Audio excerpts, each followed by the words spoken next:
Hi beautiful people, welcome back to my YouTube channel Sanu Nonstop. It's me guys, Face Sanu and you are watching Sanu Nonstop. तो guys again I'm back with another amazing video. और आज की जो हमारी video है how Odisha is winning for India.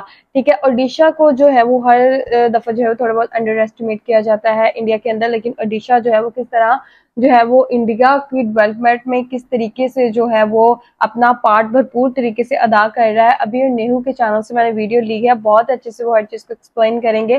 तो आप और मैं मिलके देखते हैं किस तरीके से ओडिशा जो है वो पाकिस्तान इंडिया के लिए जो है वो बेनिफिट है, किस तरीके से जो है वो इंडिया को जो है वो उसकी डेवलपमेंट के अंदर जो है वो अपना भरपूर साथ दे रहा है।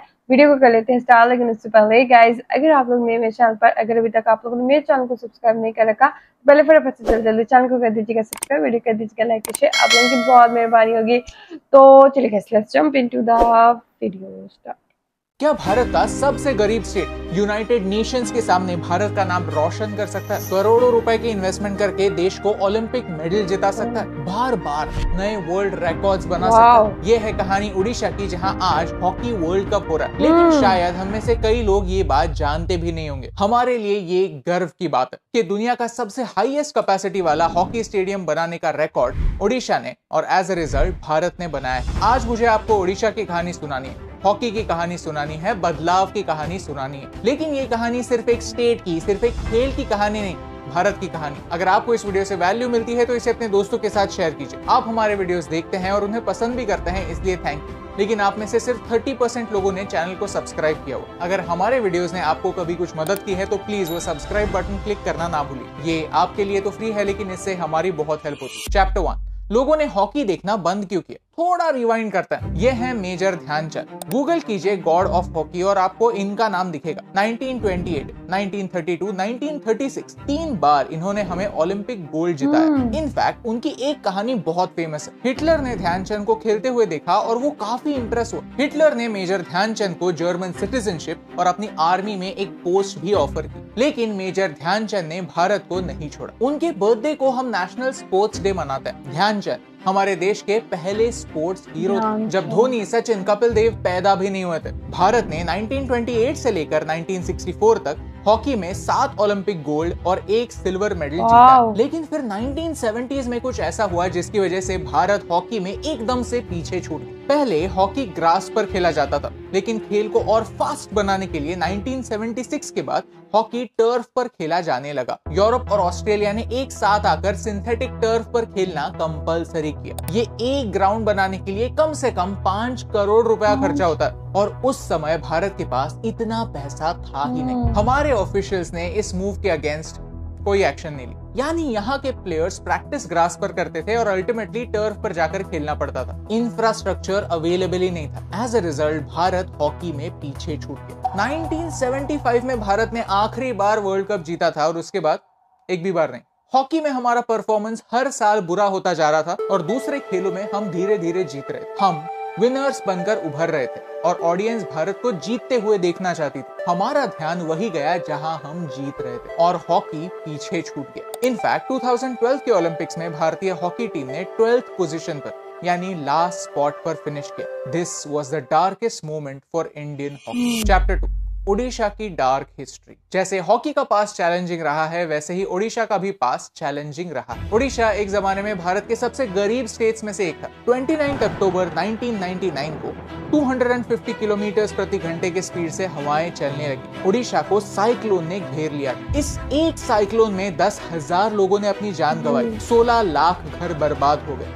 टोटल इकोनॉमिक लॉस 20,000 करोड़ से भी ज्यादा था। लेकिन आज सिचुएशन पलट गई है। साइक्लोन्स अभी भी आते हैं, नुकसान अभी भी होता है, लेकिन एक बात बदल गई है। 2019 में जब फैनी साइक्लोन आया तब वो भी डेवास्टेटिंग था, लेकिन इसमें ओडिशा में हुई फैटेलिटीज का नंबर 10,000 नहीं, 1,000 नहीं, 100 भी नहीं, सिर्फ 64 था। आई नो कि एक जान अनमोल है, लेकिन डेथ्स का नंबर 10,000 से घटाकर 64 तक नीचे लाना एक अचीवमेंट, और इसे यूनाइटेड नेशंस ने भी अप्रिशिएट किया है। ये पॉसिबल हुआ है उड़ीसा के सीएम नवीन पटनायक की एफर्ट्स इनके बारे में मैंने पहले भी सुना जरा गौर से देखा जाए तो 1891 से लेकर 2021 तक उड़ीसा ने 100 से ज्यादा साइक्लोन्स का सामना किया, लेकिन एक अच्छा लीडर वही होता है जो कंडीशंस को समझता है, जो बातें अपने कंट्रोल में नहीं उनके बारे में सोचकर होप छोड़ता नहीं, लेकिन जो बातें अपने हाथ में हैं उनका इस्तेमाल करके मुसीबतों का डट कर सामना करता है। उड़ीसा की डिजास्टर मैनेजमेंट प्रोसेस कुछ ऐसी ही। उड़ीसा का डिजास्टर रिस्पांस 3 स्टेप्स में डिवाइडेड है: प्रेपरेशन,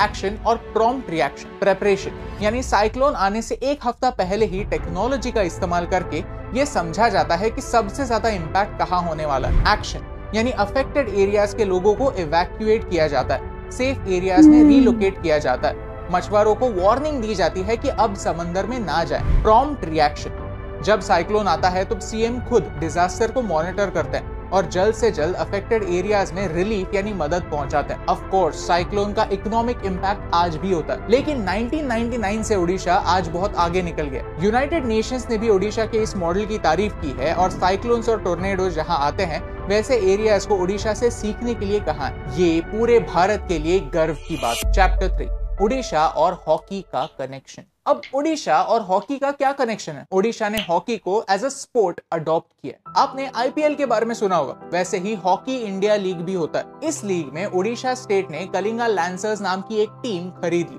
2018 तक सहारा हॉकी को सहारा यानी स्पॉन्सरशिप देता था, लेकिन 2018 के बाद ये डील खत्म हो गई। कोई भी प्राइवेट कंपनी हॉकी टीम को स्पॉन्सर करने के लिए रेडी नहीं थी। तब उड़ीसा ने as a state Indian hockey team को स्पॉन्सर किया और सीधा 10 सालों का कॉन्ट्रैक्ट किया। 2018 में पहली बार भुवनेश्वर ने हॉकी वर्ल्ड कप को होस्ट किया और इस साल फिर से उड़ीसा में हॉकी वर्ल्ड कप हो रहा है। उड़ीसा ने ये समझा कि भारत हॉकी में पीछे इसलिए छूट रहा है क्योंकि भारत में इंफ्रास्ट्रक्चर की कमी है, तो उन्होंने भारत के स्पोर्ट्स के फ्यूचर में इन्वेस्ट किया। 260 करोड़ रुपए खर्च करके दुनिया का सबसे हाईएस्ट सीटिंग कैपेसिटी का स्टेडियम रौरकेला में बनाया। एट द सेम टाइम 21 नए सिंथेटिक ट्रेनिंग टर्फ्स बनाए, जिनमें से 5 रौरकेला में ही है, जिससे ग्रास रूट लेवल पे खेल को प्रमोट होने में मदद। टाटा के साथ मिलकर 300 करोड़ से ज्यादा खर्च करके भुवनेश्वर में हाई परफॉर्मेंस सेंटर बनाया, जहां हॉकी के साथ साथ स्विमिंग, फुटबॉल, टेनिस, बैडमिंटन जैसे स्पोर्ट्स भी खेले जा सके। रिजल्ट, टोक्यो ओलंपिक्स में मेंस टीम ने 41 सालों बाद एक मेडल लाया। इसमें क्रेडिट हमारे प्लेयर्स के हार्ड वर्क के साथ साथ उन्हें दिए जाने वाले सपोर्ट का भी है। विमेन्स हॉकी टीम भी 4th रैंक पर आई। ये साइंस है कि भारत का हॉकी सही दिशा में कदम बढ़ा रहा है। जस्ट कुछ दिनों पहले हमने हमारी लाइफ का पहला लाइव हॉकी मैच देखा एंड आई वाज शॉक्ड, क्योंकि स्टेडियम फैन से खचाखच भरा हुआ था।